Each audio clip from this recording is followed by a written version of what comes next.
최근 세계 최강의 생물 카이도가 이끄는 백세적단의 주요 전력 토비로프와 대간판들이 루피를 필두로 한 밀짚모자 적단에게 전부 쓰러지게 되며 전쟁의 거대한 돌풍을 일으켰습니다. 그렇게 상디는 사왕 최고간부를 상대로 활통인자를 각성하며 이전보다 무장색 패기의 수준을 한층 더 강화시켰고, 나아가 조로는 사용자의 패기를 멋대로 방출시키는 엠마를 통해 무의식적으로 잠재된 태양색 패기가 흘러나와 최강의 3도류 기술로 신의 종족이라 불린 대간판 킹을 쓰러뜨리게 됩니다. 그렇게 오니가시마에서 새로운 여망이 탄생하게 되며 이제는 니코로빈을 생포하려는 사이퍼폴과 오황 루피와 최악의 세대, 그리고 그들을 상대하는 사왕 카이도, 빅맘과의 전투만이 남겨진 가운데, 이번 영상은 루피를 상대하는 카이도의 신기술 공개와 마침내 세계정부의 최고 권력 오로성이 등장하게 된 이번 원피스 1037화 최신화 내용을 살펴보면, 방출형 패기 류오, 그리고 극소수의 강자들만이 사용할 수 있는 회양색 류오를 습득한 루피는 이전 결전들과 다르게 기어포스 상태가 아니어도 카이도에게 타격을 입힐 수 있게 되자 카이도는 루피의 공격에 피를 흘리며 루피의 강함을 인정하게 됩니다.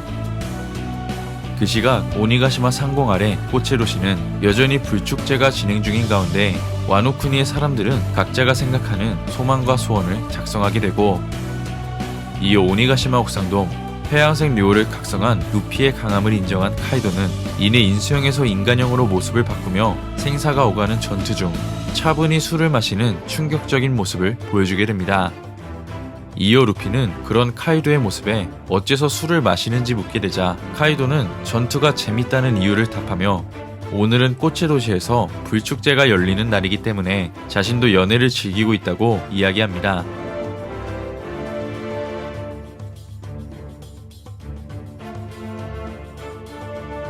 한편 루피는 술을 마시는 카이도의 행동을 막지 못하자 이내 술에 취한 카이도가 눈물을 흘리며 웃음 짓는 것을 반복하는데,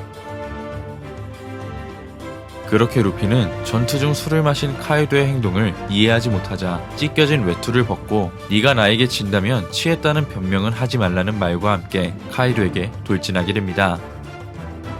이처럼 루피가 카이도에게 달려들자 여전히 술에 취한 카이도는 울고 웃기를 반복하며 자신의 금세봉을 땅에 떨어뜨리게 되자 카이도는 너의 강함을 인정했다는 말과 함께 오른팔을 뻗어 자신을 공격하려는 루피와 대치하게 됩니다.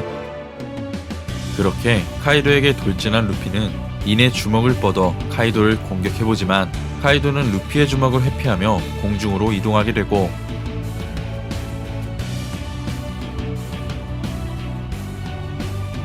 이어 다시 한번 인간형에서 인수형으로 변신한 카이도는 쥐룡 팔개라는 신기술, 즉 술 주정뱅이 모드를 발동하며 새로운 전투법으로 루피를 상대하게 됩니다.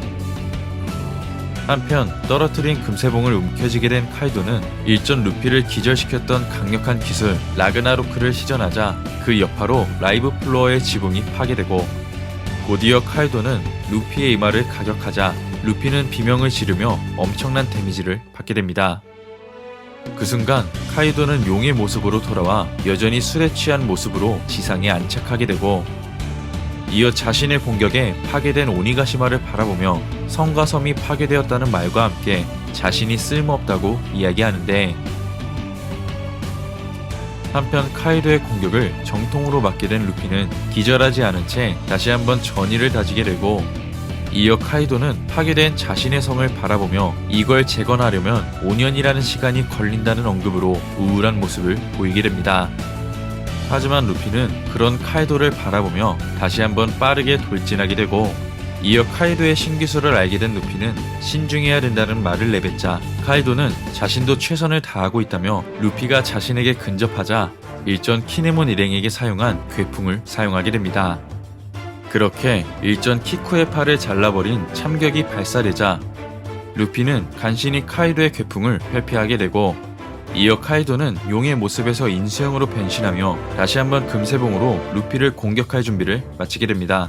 한편 여전히 술에 취한 카이도는 루피를 바라보며 너같이 끈질긴 녀석은 이걸 먹어야 한다는 말과 함께 뇌명팔개 기술을 사용하려 하자 루피는 견문세계 수준을 한층 더 끌어올렸는지 카이도의 뇌명팔개 기술을 너끈히 피하게 되고,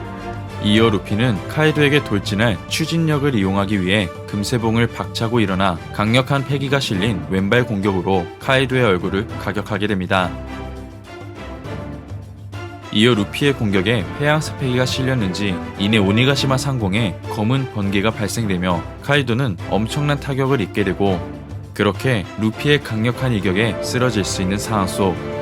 카이도는 굴복하지 않고 루피의 오른발을 자신의 꼬리로 잡은 채 박치기로 루피를 가격하려 하자 다시 한번 서로의 공격이 닿지 않은 채 검은 번개가 충돌하는 모습이 전개됩니다. 그렇게 서로 간의 팽팽한 결전 속 패기의 수준이 카이도가 조금 더 높았는지 이내 카이도의 패기에 루피가 날아가게 되고, 한편 루피의 강함을 인정한 카이도는 기묘한 느낌이었다는 말과 함께 분노를 표출하게 됩니다. 곧이어 루피는 해양색을 두른 고무고무 로크로, 그리고 카이도는 군다리 유성근이라는 기술로 다시 한번 격돌하게 되며 서로가 준비한 강력한 기술들을 정통으로 맞게 됩니다. 이어 루피와 카이도는 서로가 비명을 지른 채 숨막히는 결전을 펼치게 되자 루피는 카이도의 금세봉을 멈춰 세운 채 카이도의 복부를 공격하게 되고, 이어 카이도는 또다시 피를 흘리며 데미지가 쌓이자 루피는 진지하고 환한 표정으로 카이도를 바라보게 됩니다. 그 시각 레드라인이 말이 좋아 지금의 전황을 보고받은 오로성은 올해 레벨리가 저주받았다는 말과 함께 회의를 시작하게 되고, 지금은 와노쿠니에 초점을 맞출 때라며 누가 이 전쟁이 이렇게까지 진행될 거라고 상상이나 했나는 말을 이야기합니다. 이어 또 한 명의 오로성은 지금쯤 니코로빈이 체포되어야 한다며 카이도와 빅맘과의 싸움에서 누군가 죽는 건 자연스럽기에 그 녀석들 모두가 지워져야 한다고 언급하는데, 그 시각 오로성의 지령을 받은 세계정부의 함대가 와노쿠니 해안 근처에 배치된 가운데 세계정부의 첩보원들이 지금의 전황을 다시 한번 보고하게 되고, 이어 그들 중 한 명이 무언가를 관찰하고 충격을 받게 됩니다. 마지막으로 판게아성, 이마에 큰 점이 있는 오로성이 등장하며 우리에게조차 그 열매는 전설이고 몇백 년 동안 한 번도 각성하지 않았다는 말을 내뱉자 이내 금발의 오로성이 세계정부는 대체 무슨 이유로 그 악마 열매에 또 다른 이름을 부여한 건가라고 의문을 가지게 됩니다. 그렇게 오로성들조차 전설로 불리는 열매가 처음으로 언급된 가운데 세계정부 함선의 모습을 드러낸 거대한 정체는 바로 지니샤였고, 이어 오로성이 역사로부터 그 열매의 원래 이름을 지우는 것이 그 이유였나라는 말을 끝으로 이번 원피스 1037화가 끝이 나게 됩니다. 이번 화를 통해 드디어 폐양색 료를 각성한 루피가 디어포스 상태가 아니어도 카이도에게 타격을 주며 대등한 전투를 펼칠 수 있는 최강의 해적으로 탄생했다는 것을 알 수 있었는데요. 이처럼 카이도가 루피의 강함을 인정하며 새로운 기술을 사용한 가운데 루피 또한 카이도를 상대로 마지막 일격을 날릴 수 있는 새로운 변신 기술이자 열매의 각성이 필요해졌습니다. 또한 세계의 모든 진실을 알고 있는 오로성이 이번 오니가시마 전쟁에 관심을 갖게 되며 처음으로 전설의 열매를 언급한 가운데 그 열매는 로우가 먹은 초인계 수술수술 열매일지 아니면 1000년 이상 살아온 지니샤와 연관이 있을지는 다음화 원피스 1038화에서 확인할 수 있을 것 같습니다. 이번 영상은 여기까지입니다. 시청해주셔서 감사합니다.